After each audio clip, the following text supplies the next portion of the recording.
दोस्तों हर साल जैसे ही सर्दी का मौसम आता है तो कोविड भी बिन बुलाए मेहमान की तरह चला ही आता है और इस साल भी हम सबके ऊपर लॉकडाउन का खतरा मंडरा रहा है। तो क्या हमें इस वेव से डरने की जरूरत है या नहीं, यही जानने की कोशिश करते हैं आज के इस वीडियो में। लेकिन उससे पहले आप वीडियो को लाइक और चैनल को अभी कभी सब्सक्राइब कर लीजिए। ये नई वेव कोविड के नए वेरिएंट BF.7 की है, जो पहले से कहीं ज्यादा फैलने वाला वेरिएंट है। जहां पहले के वेरिएंट 2-3 ओमिक्रॉन एक पर्सन को होने के बाद 11 लोगों को इन्फेक्ट करता था, वहीं ये वेरिएंट एक पर्सन को होने के बाद 16 लोगों को इन्फेक्ट कर सकता है। और इसी की वजह से चाइना में अब तक 250 मिलियन केसेस डिटेक्ट कर लिए गए हैं। हालांकि चाइना इन नंबर्स को छुपाने की कोशिश कर रहा है और इनमें से 4 करोड़ केसेस तो एक दिन में ही डिटेक्ट कर लिए गए थे, जो आज तक कोविड की हिस्ट्री में सबसे ज्यादा है। और इसके पीछे का रीजन है चाइना की जीरो कोविड पॉलिसी और इनकी वैक्सीन की लैक ऑफ एफिशिएंसी। भाई जब पूरी दुनिया कोविड वेव से जूझ रही थी उस समय चाइना ने ज्यादातर कोविड रिस्ट्रिक्शंस को हटा दिया था। लोग शॉपिंग्स कर रहे थे, जश्न मना रहे थे और अपनी नॉर्मल लाइफ जी रहे थे। और ये भी इनकी जीरो कोविड पॉलिसी का ही नतीजा है, क्योंकि इस समय तक चाइना ने इंटरनेशनल ट्रैवल बैन और हाइपर आइसोलेशन जैसी टेक्निक्स को अडॉप्ट किया था। लेकिन अगस्त 2021 में ओमिक्रॉन वेरिएंट से इंपैक्ट होने के बाद इस पॉलिसी को और भी ज्यादा क्रूर बना दिया था।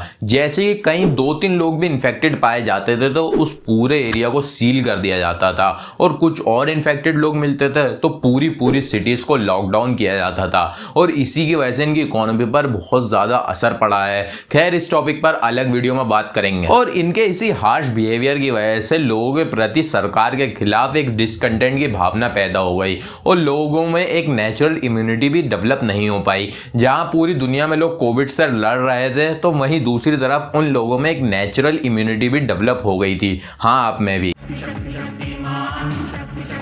लेकिन चाइना के लोगों के पास ये नेचुरल इम्यूनिटी नहीं आ पाई और इसी वजह से ये वायरस चाइना के लोगों में देर तक परसिस्ट कर रहा है। और हैरान करने वाली बात तो यह है कि ये वायरस वैक्सीनेटेड और नॉन वैक्सीनेटेड दोनों ही लोगों को इन्फेक्ट कर रहा है। तो क्या अब वैक्सीनेटेड लोगों को भी डरने की जरूरत है? मेरे को तो ऐसा धक धक हो रहा है। लेकिन ये लगातार बढ़ती स्ट्रिक्ट पॉलिसीज और लोगों के बीच बढ़ते गुस्से की वजह से सरकार को ये पॉलिसीज को विड्रॉ करना पड़ा। और आपको याद ही होगा कि चाइना में पिछले महीने कितने ज्यादा प्रोटेस्ट हुए हैं जीरो कोविड पॉलिसीज के खिलाफ।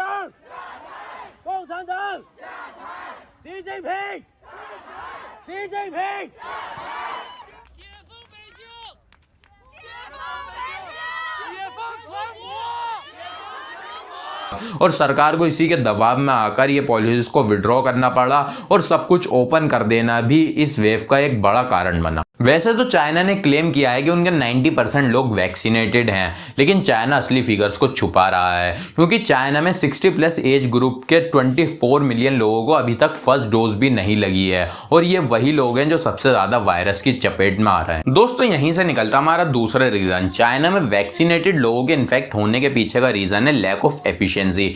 चाइना में जिस वैक्सीन का यूज किया जा रहा है उसकी एफिशिएंसी काफी कम है, इसलिए हमें वैक्सीनेटेड और नॉन वैक्सीनेटेड लोगों पर दोनों पे का असर देखने को मिल रहा है। अब मेन बात यह आ जाती है कि क्या इंडिया को इस सबसे डरने की जरूरत है भी या नहीं। तो अगर एक वर्ड में जवाब देना हो तो नहीं, क्योंकि इंडिया इस बार पहले से ही सारे प्रिकॉशंस ले रहा है। पब्लिक प्लेसेस में मास्क को मैंडेटरी कर दिया गया है। बेड्स, वेंटिलेटर, ऑक्सीजन की अवेलेबिलिटी चेक करने के लिए मॉक ड्रिल्स कंडक्ट की जा रही हैं। और एक मेन पॉइंट यह भी है कि चाइना की वैक्सीन से हमारी वैक्सीन ज्यादा एफिशिएंट है। एक हैरान करने वाली बात यह है कि चाइना की वैक्सीन को WHO से आसानी से अप्रूवल मिल गया था और यही अप्रूवल लेने में इंडिया को काफी जद्दोजहद करनी पड़ी थी। और यही चीज WHO जैसे बड़े ऑर्गेनाइजेशन की क्रेडिबिलिटी पे एक सवाल खड़ा कर देती है। खैर मेरी आपसे यही अपील रहेगी कि मास्क जरूर पहनिए और सारे प्रिकॉशंस लेते रहिए। अगर आपको वीडियो इन्फॉर्मेटिव लगी हो तो वीडियो को अभी लाइक कर दो और सब्सक्राइब तो आपको करना ही है। मैं मिल जाऊंगा आपसे अगले वीडियो में, तब तक के लिए जय हिंद।